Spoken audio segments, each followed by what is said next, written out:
Hey, and what is up, movie viewers? Dena Mo Views and Reviews here, asking, what you watching?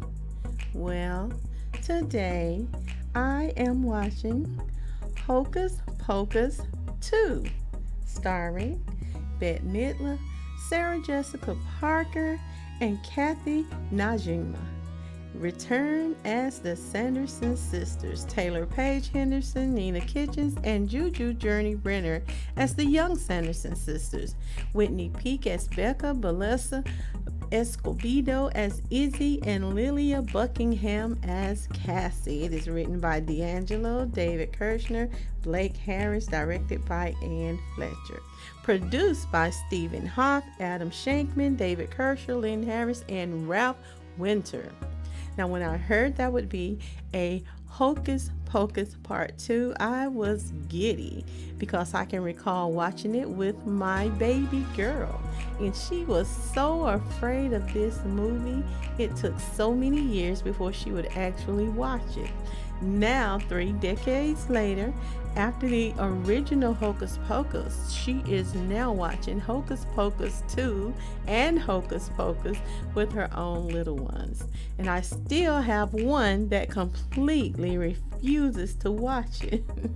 And he said to me, "No way, Jose," because he thinks it's scary. But I completely understand, son. As with any sequel, the question is, as always, does it live up to the original movie? Well, I guess it is according to the movie viewer. The movie opens with a flashback to Winnie, Mary, and Sarah as children in Salem, 1653. First only hearing someone exclaiming, "Get out of my way!" Then seeing feet swiftly walking, knocking over people, and then clearly noticing a very upset Winnie that is rushing through town.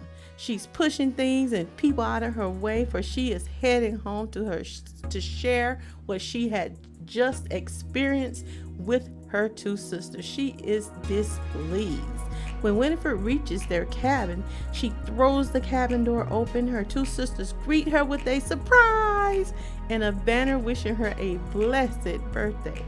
Her response is, "It is the worst day of my life." And Sarah offers her a gelatin. It's like a jello mold. It's a mysterious thing she has discovered. So she wants her to try it. And she replies to her, "I simply cannot eat," because she's just simply too troubled. But she explains to them that she has been told by Reverend Trask that she is getting old and must marry. And since their father died, he felt it his duty to have her marry John Pridgett. When asked by her sister if she said no, she said of course. And she went on to tell them that she took the Lord's name in vain twice, for only a true wretched man could make her say such things. That is when her sister offered her the second gift, which was a big yucky spider. Winifred is so very pleased with this spider gift. Suddenly, there is a knock at the door. Winifred tells her two sisters, "Shh, hide, it's the Reverend Trask," so they can pretend that they are not home. So they each run and find a place to hide. Then there's a second knock at the door. The youngest sister yells, "We're not home." So Winifred has no choice but to open the door. And when she opened the door, she finds that the Reverend and the townspeople are standing at their front door. The Reverend demands that Winifred apologizes. He says, "Winifred Sanders, I will mercifully give thee one more chance. Atone for thy disgusting words and agree to marry John Pridgett." Winifred pauses for just a minute. She said, "Give her a second." So she's saying, and she's thinking about it. Then she replies, "No." She states it boldly. "I refuse to marry that lout. If she marries anyone," she said, "it will be Billy Butcherson." And he says, "Why?"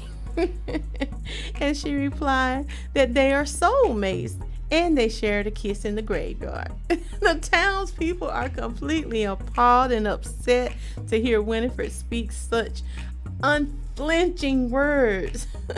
Once she has spoken her piece, she says goodbye, and then she tries to shut the door when the Reverend Trex prevents her from shutting it, and he responds very dramatically to Winifred, "Thou have defied the authority of the church. If thy continue such fragrance, I banish thee from Salem forever."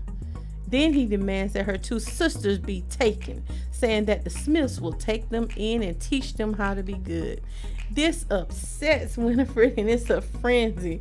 The children start to fight and scream not to be taken, and that is when the good Reverend notices that Winnie's spider, the gift that she was given, has gotten on his arm, and he overreacts, flinging his arm and giving the girls a chance to run. Winifred tells them to head to the Forbidden Woods. And here they find themselves, and they are quite scared and afraid, so they decide to form a calming circle. They hold hands and they get in this circle and they begin to chant and take deep breaths in and out.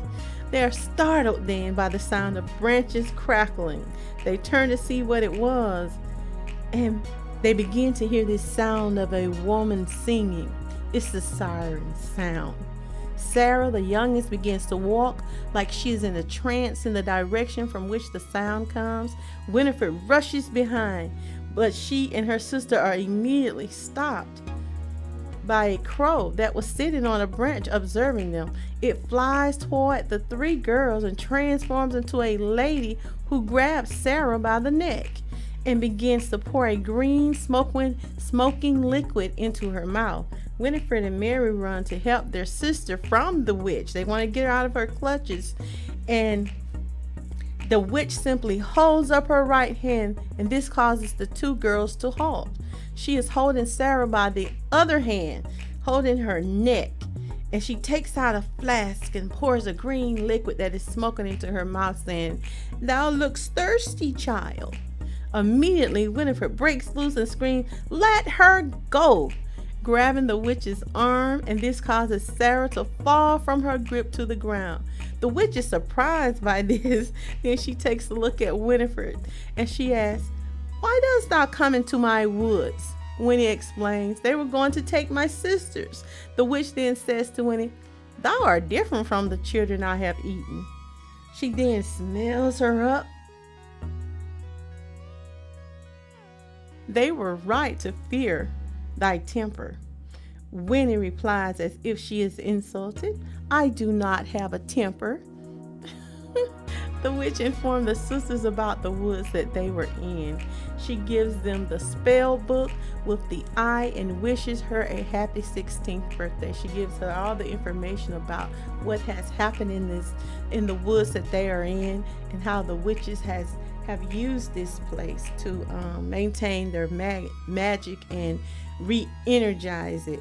So she mentioned that they also have to eat children to stay young.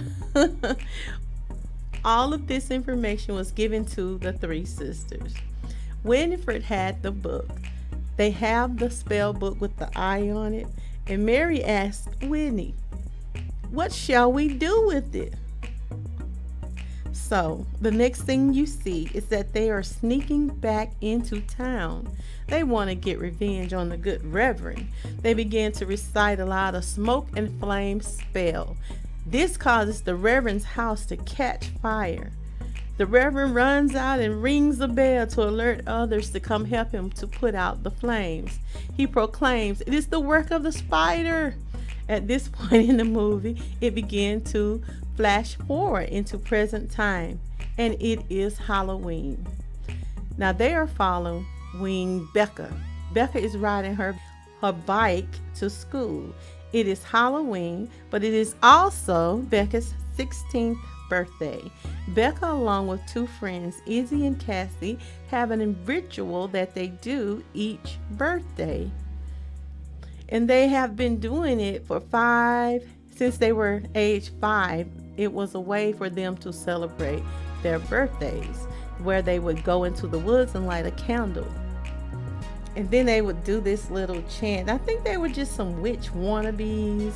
So They are getting prepared to go into the woods and do this annual thing that they do.